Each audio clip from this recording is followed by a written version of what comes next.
So, what do online searches tell us about what's hot for Halloween? Welcome to another Techstination interview. I'm Fred Fishkin. We're glad to have with us Google Trends expert Molly VandenBerg. Hi, Molly. Hi, Fred. Thank you for having me. Well, here comes Halloween. That means fun and spooky stuff, and of course, costumes. What do searches on Google tell us about what costumes are most popular this year? Costumes are always a really fun thing to look at, and I think they really speak to the up to the moment trends. And so, as we were putting this together, I can tell you that far and away, the top trending costume across the US is Squid Game, that new Netflix show, which has become a phenomenon. Definitely has captured a lot of people's creativity when it comes to costumes for the season.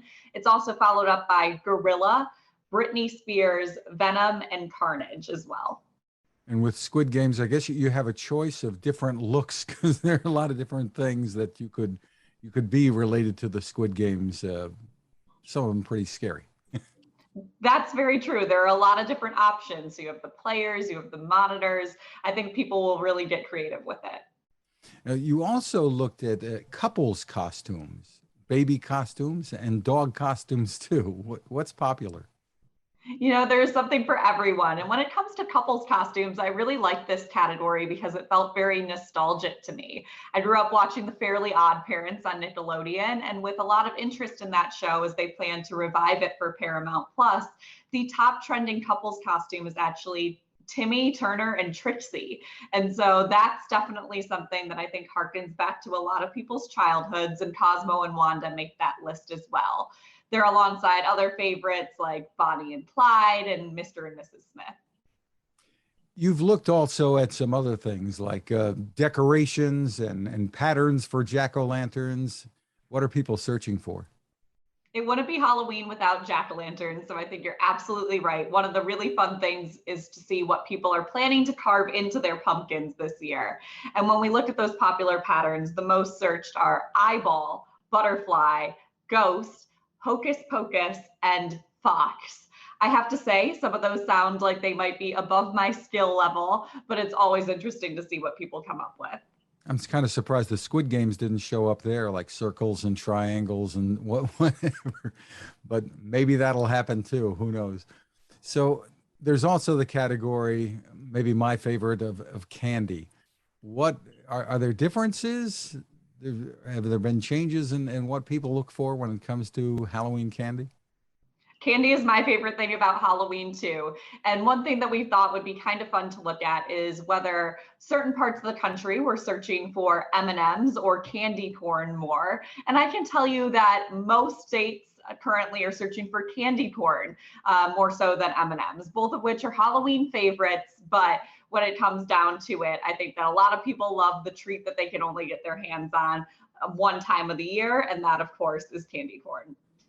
Well, right. And you got to make sure, I guess, these days that it comes in like small individual bags or something like that. You don't want the loose stuff that was so popular when I was a kid anyway.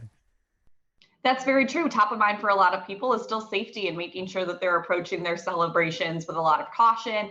And like you said, individually wrapped things I think are always popular for Halloween, but especially in these candies that, like you said before, used to be more communal. I think people will be portioning them out to make sure that everyone stays safe.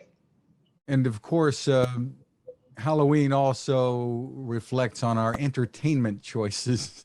So tell us what people are looking for when it comes to movies and entertainment this time of year. Everyone has a favorite spooky movie, and when we look at the top searched ones, they're perhaps unsurprising. The top one is the 1978 version of Halloween. Of course, there have been many iterations since then, but it's still a favorite, as well as Friday the 13th, Hocus Pocus, Nightmare on Elm Street, and my personal favorite, Halloween Town.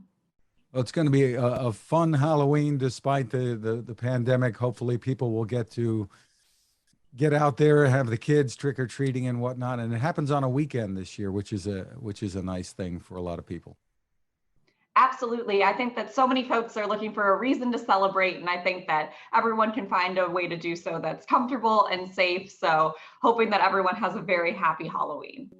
Same to you, Molly. Molly VandenBerg, thanks for taking the time with us. Thank you so much for having me.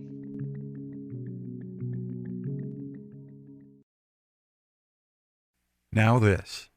It takes a lot of listening to build a better radio, and that's just what the folks at C. Crane have done.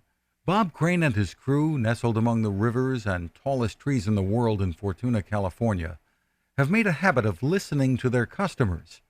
And that's just what they've done in building the CC Skywave SSB, the Swiss Army knife of portable radios. For everyday listening to AM or FM in the yard or patio or on the nightstand, without having to drain a mobile phone battery, it's a great companion. But it is also a companion equipped for NOAA weather information and alerts that can be life-saving. You can listen to FEMA and Coast Guard transmissions too. Beyond all of that, you can tune into shortwave signals from around the world. It's compact, easy to take with you, and built to last. The CC Skywave SSB. Click on the link at Techstination.com.